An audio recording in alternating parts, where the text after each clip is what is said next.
Hello everyone and welcome! Today I'm back with this 1/25th scale RC 68 Corvette.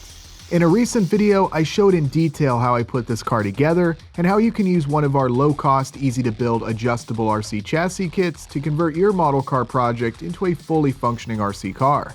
By the end of that video, the car was working perfectly and was ready for paint.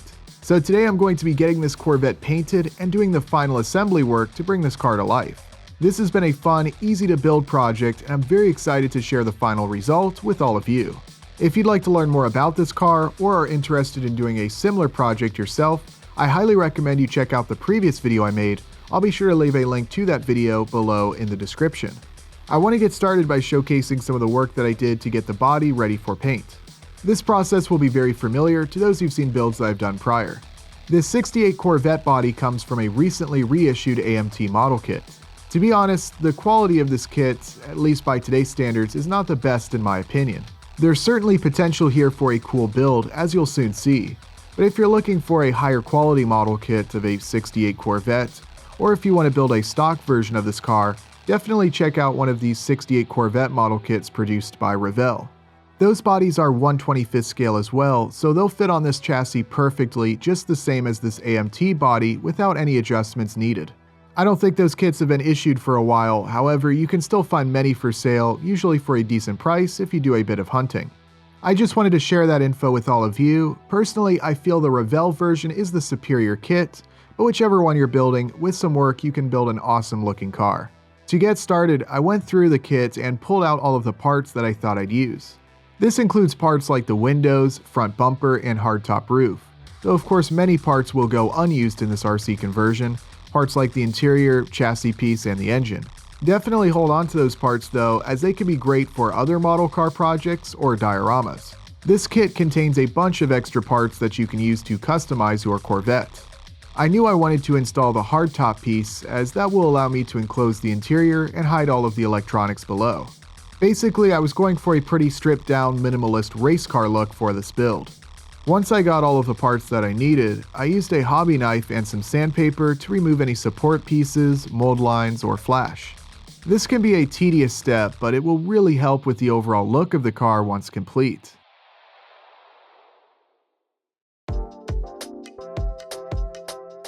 I also began test fitting all of the parts and made adjustments as needed to get everything to fit the best I can. As I said before, this isn't the best molded kit ever made. I had a little difficulty getting the hardtop to fit correctly, for example, but in the end, I'll do the best I can. I certainly wouldn't consider anything I've ever built perfection, but with this build in particular, I'm really just having fun with it and not worrying too much about the little details. I did go ahead and get the front piece, rear taillight panel, and hardtop glued into place.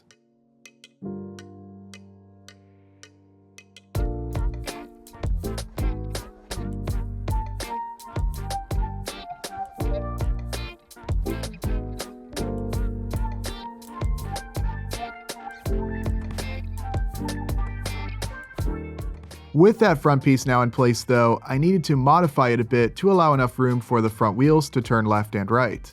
As you may recall, I needed to remove a bit of material from the front wheel arches in the prior video. Obviously, making sure that the wheels don't rub against the body is a pretty important step when making a functional RC model. To finish getting the body ready for paint, I sanded the entire outer surface with some 800 grit sandpaper to help with adhesion. One part that thankfully does fit into place very well is the windshield. No door glass or rear window is included though, so I needed to make my own.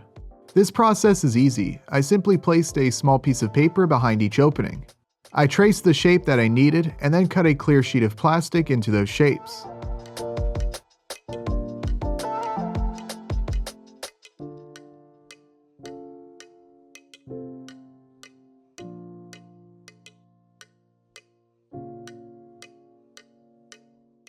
A very easy process and the windows fit great. I will be painting these windows black so that you can't see the electronics. I gave everything a quick wash before applying the paint. No primer and no airbrushing with this project, just a few coats with some Krylon spray paint.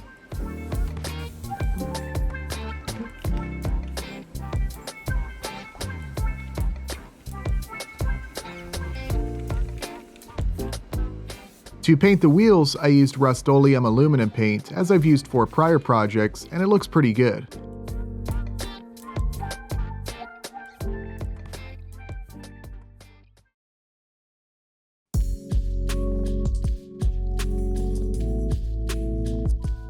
I don't really want the RC chassis to stand out too much, so I quickly painted the bottom with some flat black paint.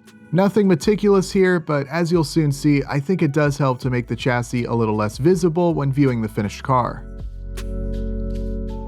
While I had that black paint out, I hand painted a number of details, including the grille, the panel lines, and the windshield frame.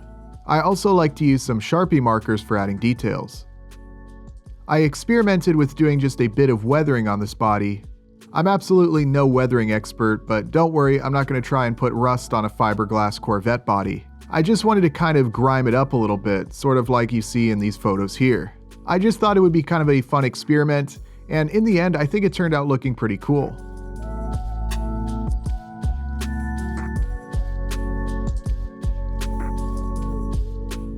The wheels got the same weathering treatment, and although it might look a little heavy, still it looks pretty good.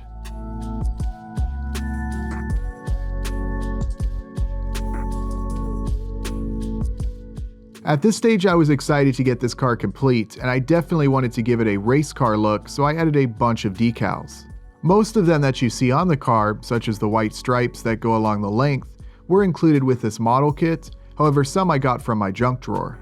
From my experience, it seems that the decals found on these AMT kits are not as good as ones from some other manufacturers. Regardless though, any cracks or imperfections on the decal just sort of adds to the look of this car being a little weathered and rough looking. With those decals in place, the car really has the look that I was going for. To protect all those decals, I applied a clear coat.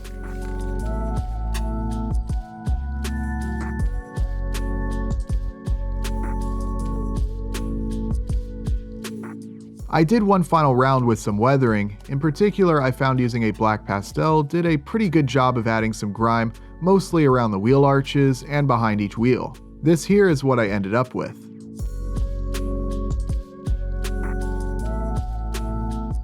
Just a few more things left to complete this car, and one thing I definitely wanted to add was a set of side pipes. I wasn't really happy with the ones included with the kit. They just seemed a little big and kind of an odd shape. While I could probably find something or fabricate something better looking, I've got technology and might as well use it. I'm currently doing a review of the 3D Maker Pro Mole 3D scanner. Stay tuned for that video coming to the channel very soon. Using the 3D scanner, I was able to convert this physical object into a digital 3D model, which I could then use to design my own custom side pipes that will fit this body perfectly, and in fact it'll fit much better than the ones included with the model kit. If you'd like to 3D print these side pipes for yourself, I have posted the STL files on Patreon. Between scanning the object and sending the files to the 3D printer, it was under 10 minutes. And although the scanning process isn't necessarily a requirement, it's a very handy tool that allows you to produce parts that will be a precise fit and cuts down on waste from producing parts that don't fit or aren't the right size. Inside the CAD software that I'm using, which in this case is Autodesk Fusion 360, I get a good enough look at the part to know that it will be the size that I want relative to the body. No worries about 3D printing the part, only to find out that it looks too big or too small. While those side pipes were being 3D printed, I could get all of the windows and the taillights installed using both tape and glue.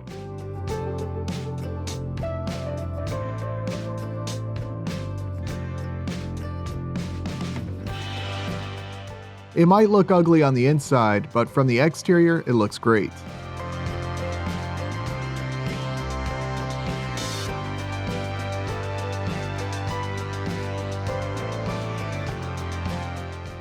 I printed each of the side pipes on an SLA 3D printer using black resin. I thought they looked fine as is straight off the printer, so I glued each one to the body.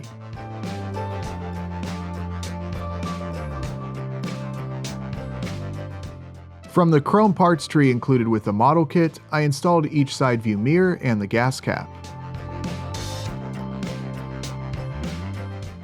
With those parts now in place, the car is complete.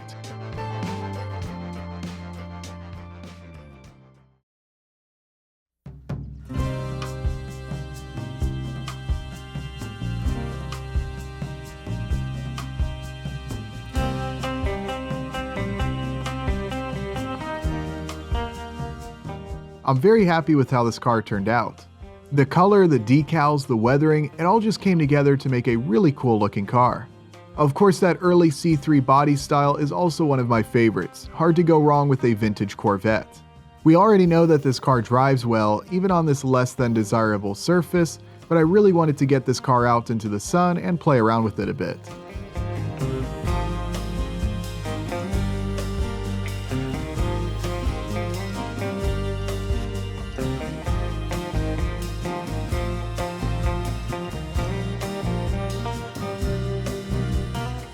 Overall, a very easy project and not one that took up a bunch of time. If you're interested in doing a similar build yourself, definitely check out the links below in the description. You'll find more details about this RC chassis, as well as all of the other components I used to build this car. Of course, there's lots more cool build content in the works, so be sure to stay tuned. That is going to be all for today's video. As always, thank you all very much for watching, and I'll see you next time.